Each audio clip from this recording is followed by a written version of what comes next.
even dedicated people, dedicated believers, hardworking believers, persevering believers. They are very good at discerning who are the false prophet, false apostles, false na mga mangangaral, and they have endured hardship for His name's sake. They can also become victims. Because one day, they will find themselves lukewarm. They will find themselves cold. And their love is gone. Because what does God desire? Sabi nga ng Bible, your sacrifices are good, but they are not enough. Because obedience is better than sacrifice. God wants you to love Him, not work for Him. Many people believe that if they work hard, punta rito, punta doon, kilos dito, kilos doon, galaw dito, galaw doon.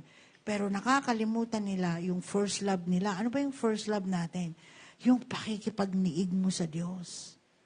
Diba? Kapag meron kang mahal, diba, gusto mo lagi mong kadate. Lagi kayong lumalabas, lagi kayong magkasama, lagi kayong nag-uusap. Amen? 5:00 na, nasa telepono pa rin kayo, nag-uusap pa rin. Kasi gustong-gusto mong makausap. Mahal mo di ba? Pero yung mga kabataan ngayon.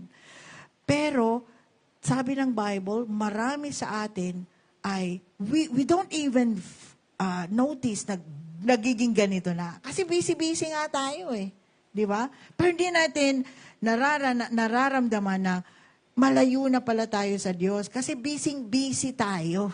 Yeah. Busy tayo sa gawain, pero hindi tayo busy sa Diyos.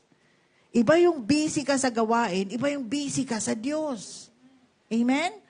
Kaya iba yung busy ka na tumutugtog, iba yung busy na nakikipagniig ka sa Diyos sa pagsamba. So, you could be workers in the ministry and doing beautiful things, great things. Magaganda lahat iyan. But unless you prioritize your relationship with God, you are like Ephesian church. You are busy in so many things, but you have forgotten your first love. And God says, I hold that against you.